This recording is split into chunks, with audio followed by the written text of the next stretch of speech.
Miring. Set nih kok bensol nih. Apa yang bekap di sini bekap?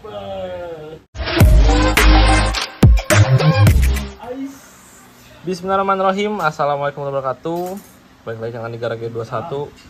Video kali ini bukan tentang Fish Air atau Mio. Ya, masih saudara sih sama Mio. Ini tentang pernuvoan sih. Ini Nuvo saya sendiri yang silver.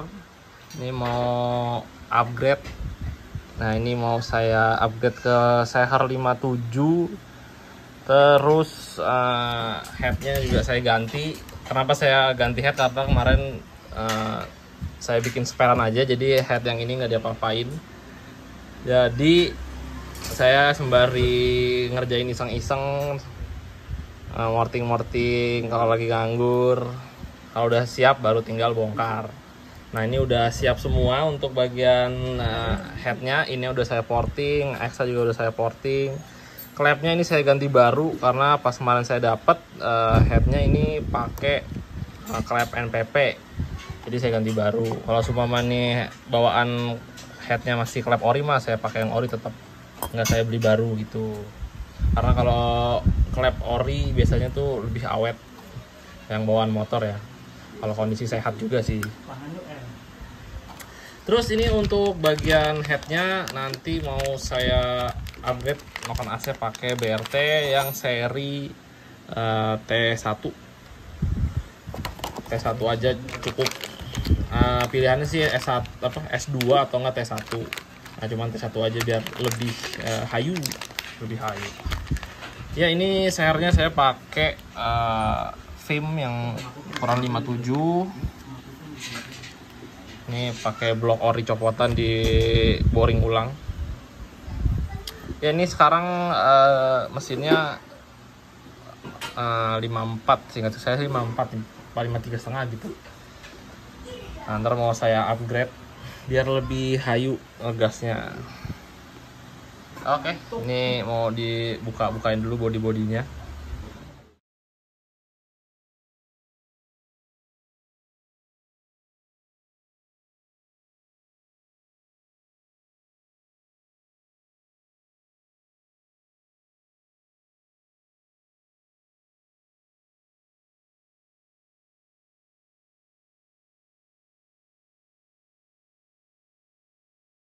Oke guys, jadi mesinnya saya turunkan. Harusnya sih nggak diturunin juga nggak apa-apa ya. Bisa kondisi masang blok head itu tanpa harus turun mesin. Jadi kenapa saya turunin? Karena saya sekalian mau ngelas mounting. Jadi kalau Nuvo itu, untuk yang belum tahu ya, Nuvo itu mountingnya bisa dibilang tuh lemah, bisa dibilang cemen, jelek. Jadi kalau di bawah nikung itu pasti berasa banget goyang belakangnya, berasa kayak ban kendor lah atau ban kempes gitu, jadi berasa goyang. Nah, itu penyebabnya dari engine mounting ini yang bisa dibilang konstruksinya tidak kokoh atau bisa dibilang lemah lah. Jadi cara memperkuatnya sederhana aja, jadi tinggal dikasih tulangan antara bearing kiri dan kanan, disambung lagi seperti ini. Jadi contohnya lihat Mio aja deh. Kalau engine mounting Mio itu utuh dari bearing kiri dan kanan tuh dia pipa pol. Nah, itu untuk engine mounting Mio itu udah kuat untuk kondisi seperti itu. Nah, sedangkan kalau Nuvo ya bisa dibilang ya kopong nih, cuma ada pipa bulat untuk megang bearing doang, sedangkan dari kiri ke kanan tuh kosong, cuman bos tengah doang. Gitu guys, jadi tinggal dikasih plat ya yang kurang lebih tebel 4 mili lah dari sisi kiri dan kanan. Dan kalau mau tambahan juga bisa juga dari bagian bawah, dari kiri dan kanan tambahin juga nih di sini. Gitu guys. Jadi nanti mau saya las dulu. Terus untuk bagian blockheadnya ya seperti yang saya sudah infokan sebelumnya, saya tidak mau repot, jadi saya beli head copotan yang kondisi masih bagus, masih standar untuk dirubah. Jadi pas sudah jadi selesai dirubah headnya baru saya bongkar. Jadi nanti head yang ini tetap utuh, tidak saya apa-apain. Paling cuma ngambil bos untuk pelatuk sama plat untuk nahan noken as gitu guys. Ya ini buat sekedar info aja ya. Untuk bagian head ini bagian kubahnya nggak dirubah, standar aja. Tapi ini di squeeze ulang untuk menyesuaikan sehernya. Sehernya kan pakai 57, otomatis ya squeeze-nya juga dirubah jadi 57. Untuk headnya dipapas sedikit 0,3an lah. Hanya untuk membersihkan aja. Soalnya sebelumnya dapat headnya bisa dibilang emang standar, tapi mungkin lama diem ya, jadi agak sedikit ketok-ketok bagian permukaannya, jadi kurang enak dilihatnya. Jadi makanya saya papas saya sekalian, cuman dikit doang, hanya bisa dibilang ngalusin, nggak dipapas habis gitu guys.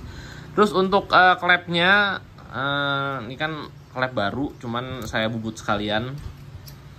Saya bubut cuman dikurangin 0,4 kalau nggak salah, dikurangin dikit doang seperti itu. Terus ya ini untuk portingannya bisa dibilang ya nggak racing amat, hanya memperlancar jalur in. Ini cukup digedein sih, bagian bos klepnya cukup banyak dimakannya. Tapi untuk bagian X-nya bisa dibilang tipis, hanya ngilangin kulit jeruk aja. Nah ini untuk bagian X-nya nggak banyak makan untuk bos klepnya, tidak sedalam untuk in. Oke, mungkin segitu aja. Ini tinggal bersihin packing, nanti tinggal pasang untuk bloknya. Terus untuk sehernya kan saya pakai film ya. Nah itu sehernya nggak saya apa-apain, jadi standarnya aja langsung pasang, nggak perlu dicoak-coak klep juga karena durasi camnya nggak tinggi banget. Dan nanti juga packingnya pakai 0,5, jadi saya ngejual kompresi rendah, jadi insya Allah aman. Ya nanti juga ntar saya mau buret untuk ngecek kompresinya dapat berapa lebih tepatnya gitu guys. Ya udah tinggal sekir doang, ini sekir masang blok, udah nggak terlalu yang aneh-aneh. Oke guys, ini ada sedikit kendala tadi ya ketika nyekir klep. Jadi ketika saya nyekir untuk yang bagian X tadi itu setting klepnya itu bisa dibilang sedikit miring. Jadi ketika nemu klep baru, jadi itu susah banget nyari ratanya dan lama. Ini tadi saya nyekir dari Isa baru kelar jam 9 lewat. Ya Allah, tadi kalau yang ini gampang, tadi cuman 2 kali sekir langsung aman, nggak bocor. Sedangkan yang X-nya aduh ada kali 10 kali lebih. Aduh sampai lemes saya mau nyekirnya. Ya cuman alhamdulillah sudah kelar. Ini udah tidak ada kebocoran.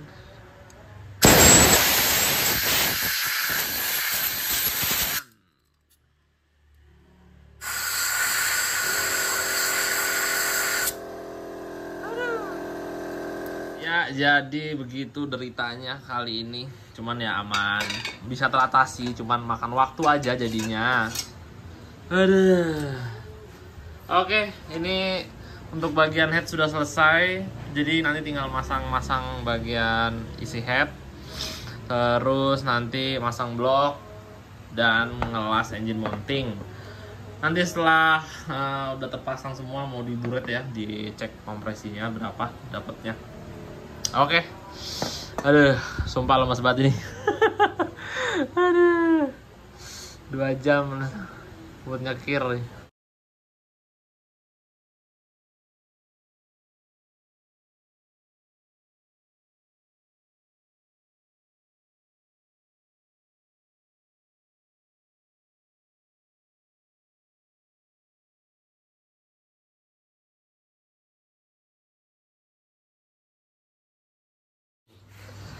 Oke guys, tadi udah kepasang untuk blok headnya. Terus ini sekarang mau diburet nih, yoi, mau dicek kira-kira dapatnya berapa. Terus tadi udah saya las nih untuk engine mounting, ya lasnya ala kadarnya, cuman yang penting kuat. Ya mohon maaf kalau jelek. Ya mari kita ngeburet.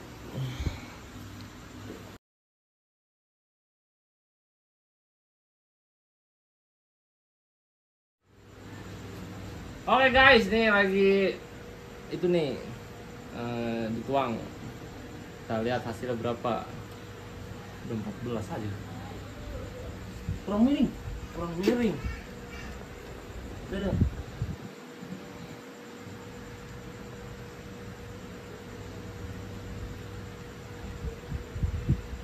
Oh.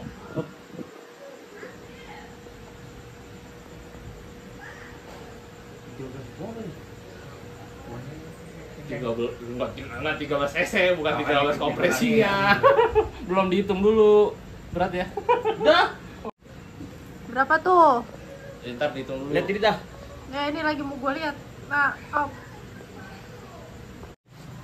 Tuh udah penuh tuh. Oke. Sip, berat ini mesinnya. Sengaja. Lah, parah banget lagi. Yang ini masih sibuk.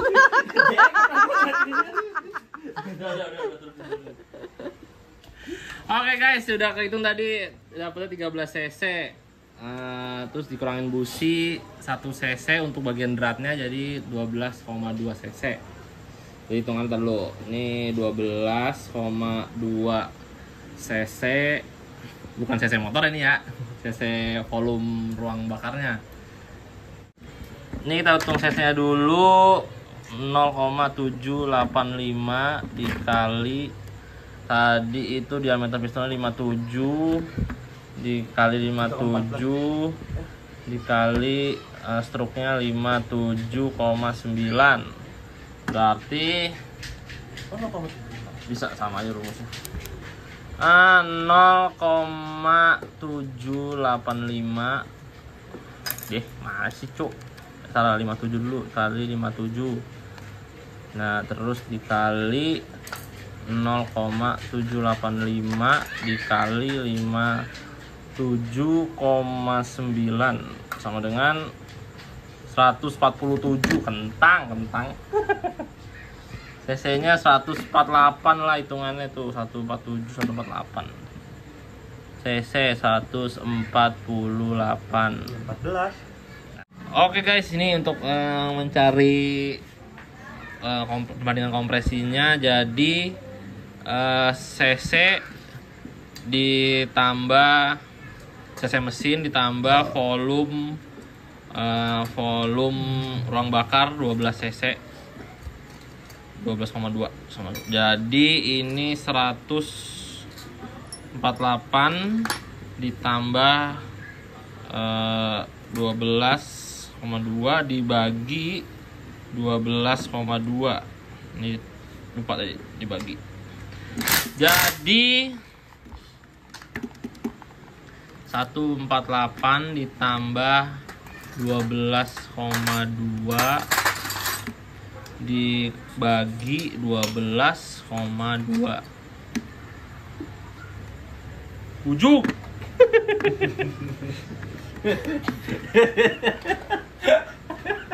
Ya hilang lagi. Oke. 12,2 ditambah dibagi 12,2. Ya. Kegedean guys kompresinya guys. 13,1. Ya mau nggak mau berarti mesti nambah packing guys. Biar ngejar dapat 12 kecil atau enggak 11 gede. Banding 1. Set nih kok bensol nih. Nah, bensol sih, bensol bener. Bensol kalau enggak pertama turbo. Terpaksa tuh kalau turbo ya. Jadi ngakalinnya mau nggak mau ganjel packingnya kasih 2 gitu guys. Oke, yang kedua nih udah di doublein pakinya. Tuh, double guys pakinya. Iya. Ya, yang kedua kita lihat berapa dapetnya. Iya.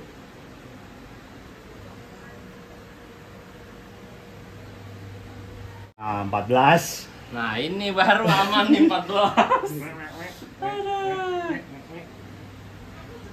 Itu ngapain dipegangin? Ya udah ini. Ya. Oke, tadi udah dapet untuk yang bulatan kedua jadi 14 cc pas, terus dikurangin busi jadi 1 cc dikurangin jadi 13 pas, berarti 148, terus dikali ditambah 13 cc, terus dibagi 13 cc, jadinya 148 ditambah 13 dibagi 13. Nah, ini baru udah aman 12,3. Masih masuk pertamax turbo, cuman pertamax biru masih sanggup. Itu guys, 12,3. Ya idealnya sih kalau mau pertamax bener-bener pertamax 11,5. Kalau mau pertalite 10 10,5. Ya, ini udah cukup angkanya 12,3. Baik. OTW merapikan untuk siap dinyalakan. Oke guys, kita hentikan dulu di sini. Udah terakit untuk blockheadnya. Jadi lanjut lagi nanti karena udah malam. Aduh, ini gara-gara kelamaan nyekir klep nih. Aduh, yaudah nanti tinggal naikin mesin terus tes nyala. Yang penting udah aman. Untuk kompresi insya Allah udah pas. Ya, melanjutkan guys. Jadi kemarin karena udah kemalaman jadi disudahkan dulu. Lanjut lagi hari esok. Nah, ini sudah hari berikutnya. Jadi kita mau naikin ke rangka. Nanti tinggal dipasang-pasang perkabelan, karbu, box filter, dan tes nyala. Terus untuk bagian CVT saya nggak rubah dulu, saya biarkan dulu. Nanti saya mau ngerasain dulu kondisinya seperti apa. Jadi biar bener-bener kerasa berubahnya itu sebagaimana, dan biar saya ngerasain kira-kira perlunya diapain, apakah dienteng atau diberatin. Untuk kondisi kemarin speknya itu 53,5 ya, 53,5 itu kemarin rollernya saya pakein 9 gram rata, dan jalur rollernya dikerok, terus derajatnya 13,5. Untuk bagian belakang semua standar Nuvo semua, per CVT, per kampas ganda atau per itu ya, per sentry ya, itu semua standar.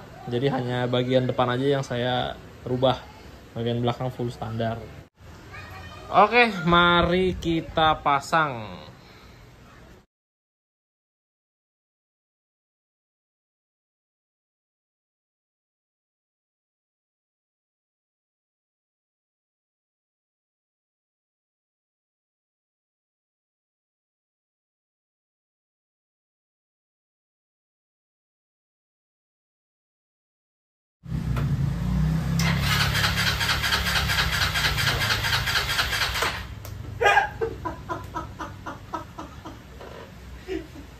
Apa yang lu bekap di sini, bekap? Tahu.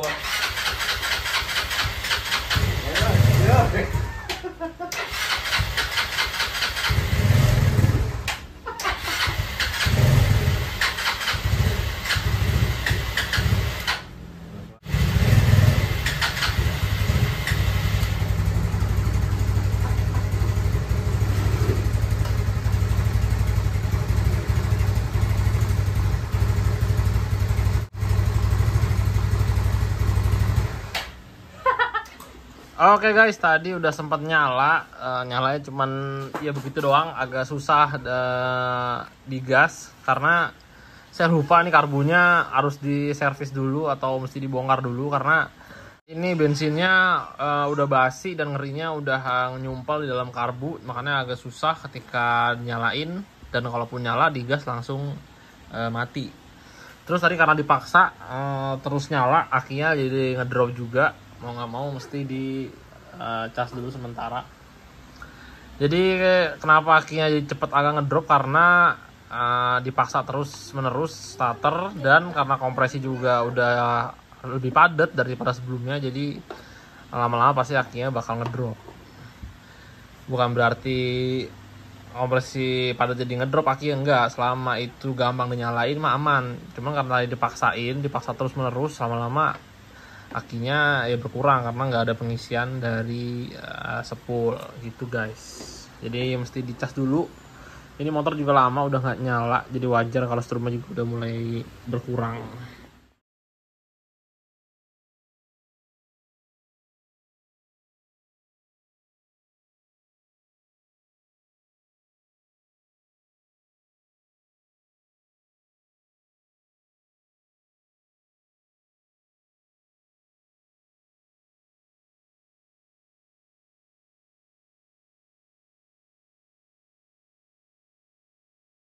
Oke guys, tadi karbunya udah dibersihin dan kotorannya lumayan ini.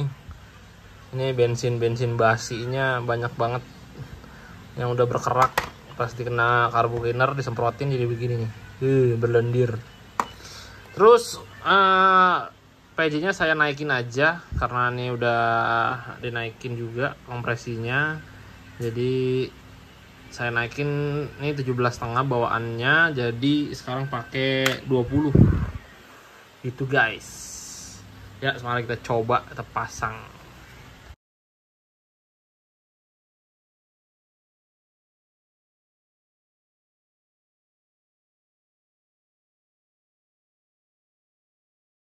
Oke guys, barusan udah dicoba dan alhamdulillah lebih cepat nyalanya, dan sekarang udah normal. Tadi digas langsung semuanya mati aja.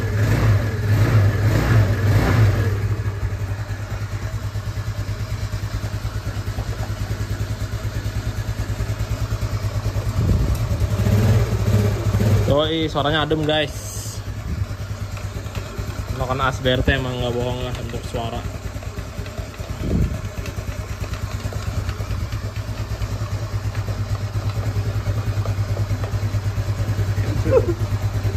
Parah banget, mau bohongnya ada suaranya aneh.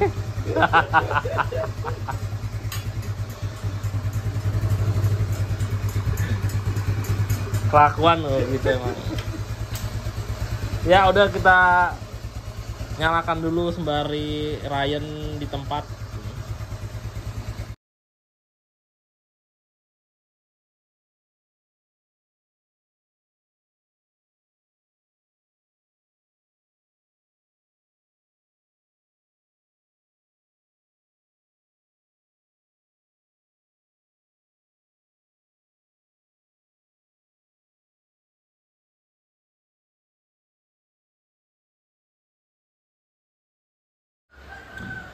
Oke guys, jadi sudah selesai ya. Semalam udah saya finishing untuk bagian karbu, terus CVT juga akhirnya saya bongkar juga karena saya sempat ngerasain kemarin.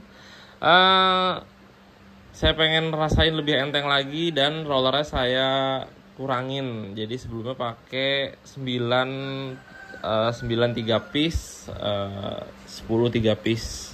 Nah sekarang jadi pakai 9 rata gitu guys. Ini mungkin rayanya agak lama karena kortannya hitungannya seret, jadi cukup makan waktu. Apalagi ini motor jarang dipakai lagi ya. Terus ini kenapa bodinya belum saya pasang, jadi ini saya masih mau ngerjain bagian kelistrikan, cuman nanti aja. Jadi saya sudahi dulu untuk permesinan sampai sini.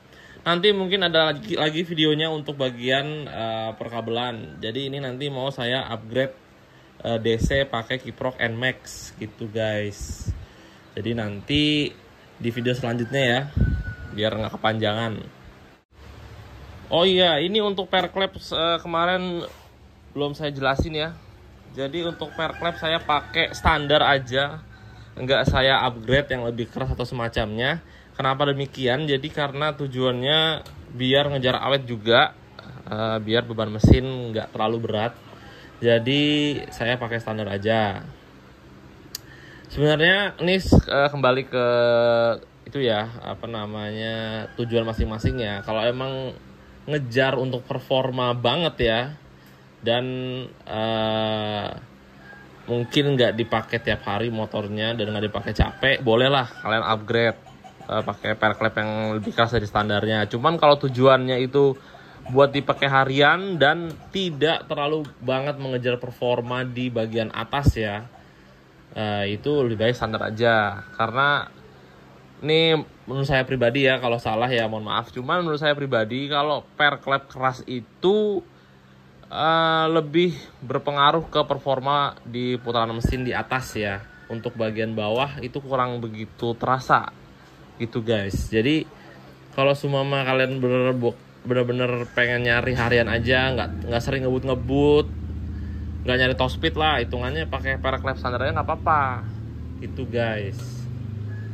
Jadi kenapa saya berpikir begitu, karena beban mesin ketika per klep lebih keras itu lebih berat coy, lebih berat. Beban pelatuk lebih berat, nekennya juga lebih berat. Kemungkinan klepnya jeber itu lebih banyak. Per klepnya jeber, bukan per klep, klepnya jeber. Terus bagian pelatuknya jeber, bagian yang mur buat neken klepnya itu jeber tuh kemungkinan ada karena keras dan beban mesinnya itu lebih berat.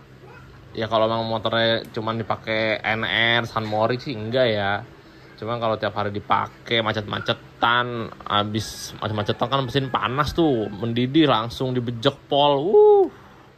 Terus macet lagi. Waduh, itu mesinnya panasnya parah ya gitu. Lebih baik jangan deh. Gitu aja. Cuman kalau emang pengen pakai per keras juga nggak apa-apa, silakan. Gitu guys, itu opsional aja sih. Cuman untuk mengejar keawetan dan umur panjang lebih baik standar aja. Gitu guys. Ya mungkin segitu aja video kali ini. Mohon maaf nih kalau banyak kurang dalam mengambil gambar. Mohon maaf juga kalau tidak banyak penjelasan ya. Kalau ada yang bingung coba tanya aja di komen. Ya nanti insya Allah ada videonya untuk proses upgrade kelistrikan. Oke, jadi sekian dari saya. Mohon maaf kalau banyak kekurangan. Mohon maaf juga kalau ada salah-salah kata. Saya akhiri video kali ini. Wassalamualaikum warahmatullahi wabarakatuh.